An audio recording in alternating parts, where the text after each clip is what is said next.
Assalamualaikum warahmatullahi wabarakatuh. Perkenalkan, nama saya Muhammad Dafa Halik dengan NIM 087 dari kelas 2B. Materi yang saya bawakan pada hari ini yaitu perspektif dan emik tentang prasangka dan stereotip. Dan selanjutnya yang akan saya jelaskan terlebih dahulu yaitu perspektif, etik, dan emik dalam psikologi lintas budaya. Konsep ini adalah pendekatan yang melihat perilaku manusia dari sudut pandang luar dengan menggunakan konsep yang dianggap universal lintas budaya. Itu tadi penjelasan dari perspektif etik. Dan kedua yaitu emik. Emik di sini memandang perilaku manusia dari sudut pandang budaya itu sendiri.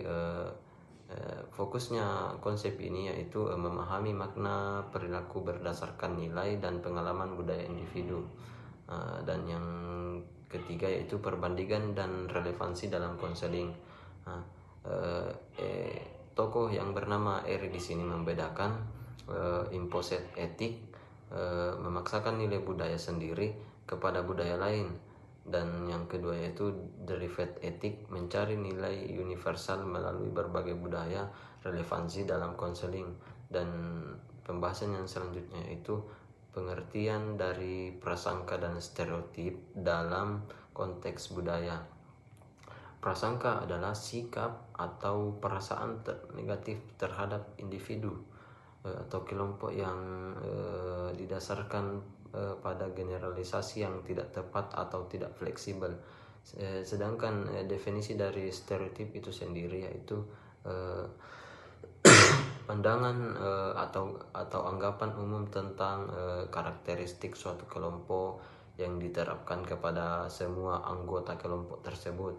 Dan hubungan antara kedua konsep ini dan diskriminasi sangat berkaitan erat dalam kehidupan sosial, karena konsep stereotip ini merupakan pandangan terhadap suatu kelompok, perasaan negatif terhadap kelompok tersebut. Sedangkan diskriminasi adalah tindakan tidak adil yang muncul akibat konsep stereotip dan prasangka. Dan yang selanjutnya yaitu prasangka dan stereotip berbasis ras dalam konseling. Konsep ras dan rasisme di sini yaitu konstruksi sosial yang memengaruhi perlakuan terhadap seseorang dalam masyarakat. Konsep rasisme dalam bimbingan konselingnya itu dapat mempengaruhi cara konselor memahami dan menilai klien. Selain daripada itu, pengalaman diskriminasi membuat sebagian klien kurang percaya kepada konselor sehingga hubungan konseling menjadi kurang efektif. Dan yang selanjutnya itu microaggression ratio.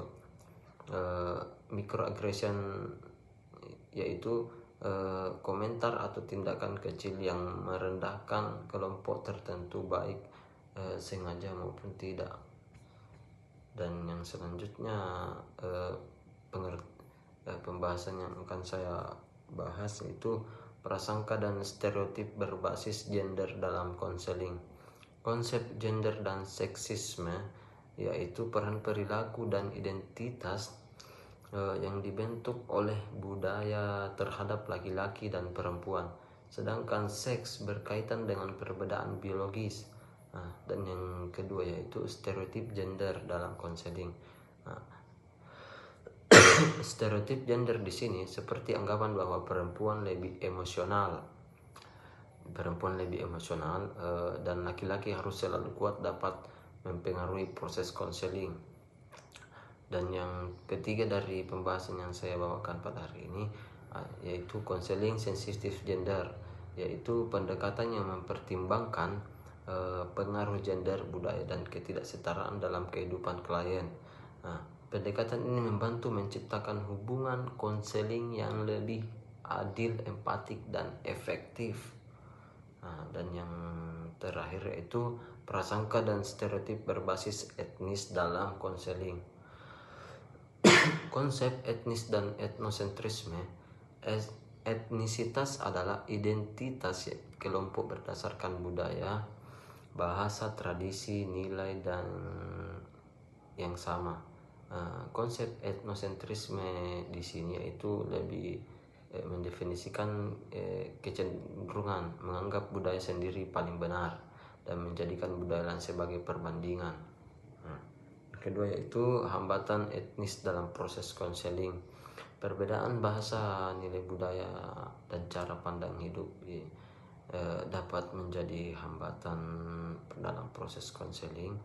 Konselor dan klien mungkin memiliki pemahaman yang berbeda tentang emosi, hubungan keluarga, dan cara menyelesaikan masalah sehingga dapat menimbulkan kesalahpahaman. Dan yang terakhir itu konseling multikultural di konteks Indonesia. Indonesia memiliki keberagaman suku dan budaya yang sangat besar sehingga konselor perlu memiliki keterampilan ataupun kemampuan multikultural. Dan yang terakhir yaitu teori-teori konseling lintas dan budaya. Teori-teori ini menjelaskan tentang teori identitas rasial yang dimana multikultural counseling and therapy atau biasa disebut dengan MCT. Teori ini menjelaskan bahwa identitas rasial berkembang melalui beberapa tahap dan mempengaruhi cara individu memahami dirinya sendiri serta berinteraksi dengan orang lain.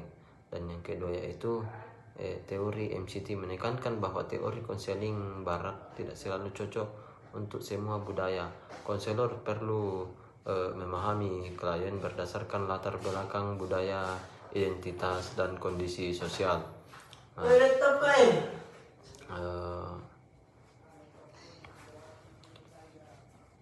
Baik, yang selanjutnya yaitu